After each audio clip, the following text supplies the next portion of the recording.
Hey sis, why didn't you come to Mom's funeral? What? I can't believe you didn't even show up to Mom's funeral. It's shocking and heartless. I never thought my own sister could do something like that.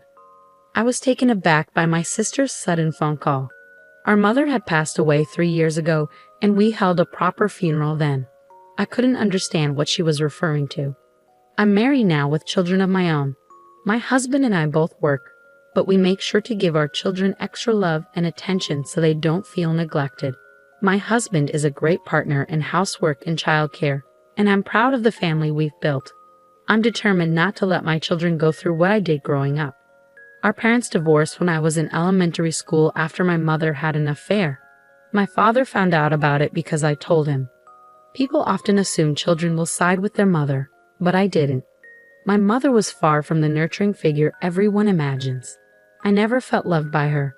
She showed favoritism towards my younger sister, while I was burdened with the household chores. It wasn't just expected, it was forced on me. My mother resented me for revealing her affair and made my life a misery because of it. I still carry the emotional and physical scars she inflicted. When the divorce was finalized, my mother took my sister and left. Thankfully, my father and grandparents ensured I maintained contact with my sister, and we continued to meet regularly. However, as I entered middle school, our visits became less frequent.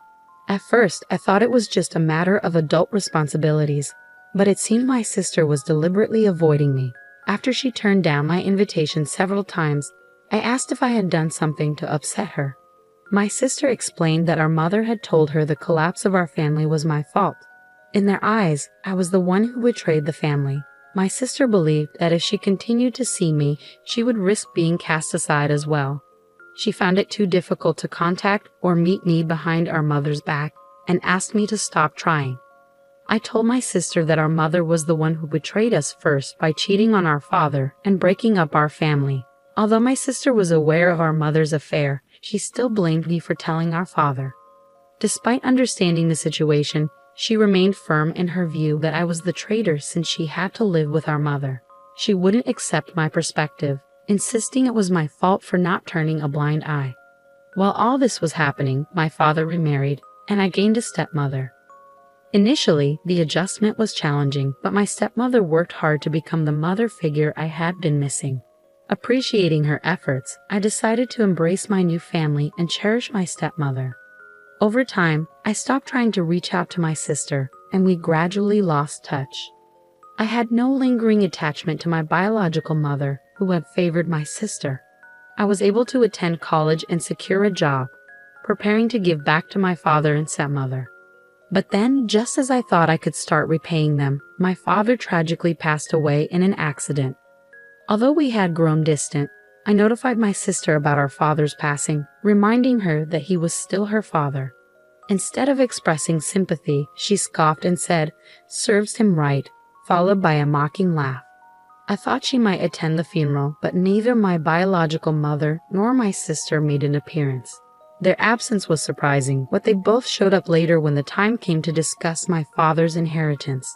Their sudden arrival caught everyone off guard, especially given their flashy and overly elaborate attire and makeup. They looked so different from the mother and sister I once knew that they were hardly recognizable. "At least let us know when the inheritance meeting is," they demanded. We had to check every day because we didn't know when it would happen. My mother claimed she had been waiting nearby since the funeral ended, eager to join the inheritance discussions. It seemed more appropriate for her to attend the funeral instead, especially since the meeting was scheduled for the day immediately following the funeral. "Because of what you said, my poor daughter had to endure so much. You're going to give us a fair share, right?" Although they divorced and lived separately, the children still have inheritance rights. I never intended to deny that. My father's personal estate wasn't substantial enough to be widely distributed among the family. I can support myself through my job, and my stepmother is young enough to continue working. She seems inclined to work for a while longer, so even if I handed over my father's estate to my biological mother, my stepmother wouldn't be financially strained. To avoid further disputes, I decided to forgo my claim to my father's inheritance. What a fool! He made such a big deal out of a minor affair and pushed for a divorce. I agreed because staying with such a narrow-minded man was stifling. It wasn't our dad who left Mom, it was Mom who left our miserly dad. Poor you, having to grow up with such a father. My mother mocked and belittled my late father, while my sister joined in, laughing harshly and echoing her criticism. My sister went as far as to insult me, suggesting it was pathetic that I was raised by a father who had been abandoned. Neither of them showed any empathy or understanding for the sorrow and loss my father faced after being betrayed. Say whatever you want about me, but please respect our father's memory. What? The traitor speaks. You're the cause of all our troubles. And what about that drab appearance? You look older than your age, almost like Mom. With that kind of look, you probably don't have a boyfriend. If you can't attract a man, what use is it to be a woman? If you don't think that matters, you're seriously lacking as a woman. After a heated argument, my mother and sister told me to never contact them again and left abruptly. I couldn't bring myself to feel anger or disappointment toward them. Their inability to consider anyone else's perspective and their rigid self-centeredness left me feeling nothing but a deep emptiness. In that moment, I cut them out of my life completely. After they left, there was a period of quiet, but then a cough from someone brought me back to the present, and the inheritance was divided solemnly.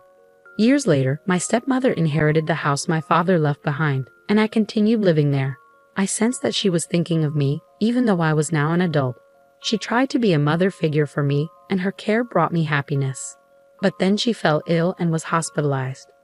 I'm sorry I didn't ask you to live with me just so you could take care of me, she said. I understand, but even though we live separately, I would have cared for you during your hospital stay, so there's no need to apologize. I visited the hospital to care for my stepmother whenever I could take a break from work. I didn't want any regrets like I had when my father was ill. Perhaps it was a form of self-satisfaction. Her time was limited, and I wanted to spend as much of it with her as possible. Throughout this difficult time, one man stood by me. Before my stepmother's illness was discovered, we had been planning our wedding. However, just as we were about to finalize our plans, we found out about her illness. I suggested postponing the marriage, but my partner felt it would be better to provide my stepmother with the reassurance of our commitment, and his presence proved invaluable to me. When the moment was right, I introduced him to my stepmother. He told her, I'm excited for us to share our lives together, the three of us. His words and support meant the world to me. He added, I have to see you in your wedding dress for your father's sake. This seemed to be her greatest joy, and she held on longer than expected. But a few days after our wedding, she passed away, joining my father in rest. My stepmother was financially secure, and I inherited a significant sum. With what she left behind, 3 years later I was able to build a happy family. However, my husband and I agreed from the start of our marriage to continue working and live within our means without depending on the inheritance. Today, like any other day, I went to work and received a call on my personal phone from an unfamiliar number. Assuming it was a sales call, I didn't pick up. But the calls kept coming, one after another. I thought maybe someone was repeatedly dialing my number by mistake. At the end of the day, I decided to answer, and to my surprise, it was my estranged sister. Finally, where were you? What do you mean? How could you forget our mother's funeral? Of course. She sounded like she was crying heavily. What are you talking about? Our mother's funeral happened 3 years ago. Huh. There was a brief silence, and then she continued angrily. Maybe your stepmother died too. I'm talking about a real mother, and calling someone unrelated to you mother is just wrong. I found her tone irritating, but I tried to set it aside, understanding that the loss of her mother was likely a significant shock for my sister. For me, my stepmother was my real mother. She married a man with a child and instantly became a parent to a middle schooler. It wasn't until I had my own family that I fully grasped the challenges she faced. I believe the experience of nurturing a life within oneself is a time for a mother to grow in self-awareness and dedication. Of course, there are many ways to create a loving family, such as through adoption, without a biological connection. However, stepping into the role of a mother to a middle schooler unexpectedly is no easy feat, no matter how you look at it. Reflecting on my stepmother's efforts and concerns, all I feel is deep gratitude. I am eternally grateful to the stepmother who raised me. She is the model of the mother I aspire to be. Biological connections mean little. My sister's so-called real mother never even acknowledged my existence. When I think of the word mother, it's my stepmother who comes to mind, not my birth mother. At first, I was confused. I had assumed she was talking about my stepmother. Once I understood what my sister meant, I responded with a lack of interest. Oh, I see. I could hear what sounded like her hitting or stomping on something in frustration over the phone. What? That indifferent tone. The funeral has already happened. How could you not attend your own relative's funeral? You're so heartless. You must not have a drop of compassion. Though she raised a valid point, my sister had also skipped our relative's funeral. Our late father loved both of us dearly, and he was far more caring than our mother. In fact, neither my birth mother nor my sister attended our father's funeral, yet they took his inheritance and spoke ill of him. If you ask me, it seems more like they're the ones who lack compassion. Indifferent? Weren't you the one who said we were strangers? Huh. You got involved in the inheritance despite skipping Dad's funeral, right? Weren't you the one who told me never to contact you again? And I only just found out about our mother's death. After a pause, my sister murmured a small, "Oh, I forgot to tell you about the funeral." Well, I'm glad you remembered. I'm going to waive any inheritance related to that woman, so you can do as you wish with it. With that, I ended the call. However, my sister, perhaps not fully grasping the situation, contacted me again a few days later. "Katie, I need your help. It seems our mother hinted at marriage to several men. Isn't that considered marriage fraud? They're threatening to sue me for compensation if I don't comply. I'm getting bombarded with demands. Just pay them. If I could, I wouldn't be calling you. Didn't you hear me say several men? It's not just one or two. Some of them seem really shady too. That's unfortunate, but let's not forget, you were the one who told me not to contact you again. Plus, it was no secret that our mother had a habit of being involved with men since she cheated on our father while he was still alive. In fact, it wasn't just one affair. If it had been a single lapse in judgment, our father might have considered forgiving her. Only he would truly know the situation. It's possible that I couldn't accept our mother, given her multiple relationships while raising us. My father tried to adopt my sister multiple times with the help of a lawyer, but I was informed that my sister didn't want to leave. I had to let go of the idea. My sister chose to stay with our irresponsible mother, even though she witnessed her behavior firsthand. Even if our mother had left a strong impression on her, my sister's decision to remain with her, despite the shared memories we have, speaks to her own responsibility as an adult. Lahats. You know you were the one calling me a traitor all this time. I don't need a sister who labels me that way. You're the one who declared us strangers first. So don't show up now and pretend we're family. It's unwelcome. Don't ever contact me again. We're strangers, remember. I ended the call without waiting for my sister's response. I blocked her number and went back to my family. Later, I got a call from my biological mother's relatives. I thought the matter was settled, but they called to apologize for the disrespect my mother and sister had shown me. I decided to hear them out. They acknowledged how poorly my mother had treated me and expressed their shock at her audacity in trying to claim my father's inheritance after we had been separated. They offered sincere apologies for allowing her visit at a time when I was still grieving. But that's all in the past now, I said. Then they brought up my sister. Apparently, she was following in our mother's footsteps and acting irresponsibly with men.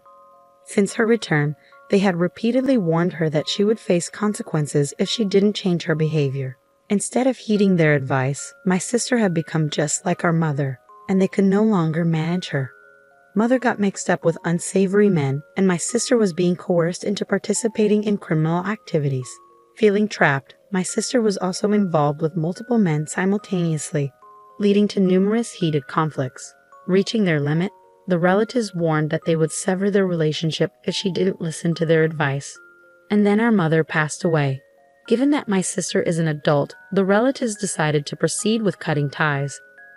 But right after our mother's funeral, another conflict erupted. Since then, her whereabouts have been unclear. They advised me to avoid any involvement with her going forward. I had no intention of getting involved, but I can't help feeling sorry for her, given she may have been coerced into criminal activities. Still, there should have been a chance for her to make amends. If she didn't take that opportunity, then it's on her. That's how I've chosen to see it. After ending the call, I heard my husband and children laughing joyfully in another room. I want to safeguard this family, so I've resolved to live my life using my biological mother and sister as cautionary examples.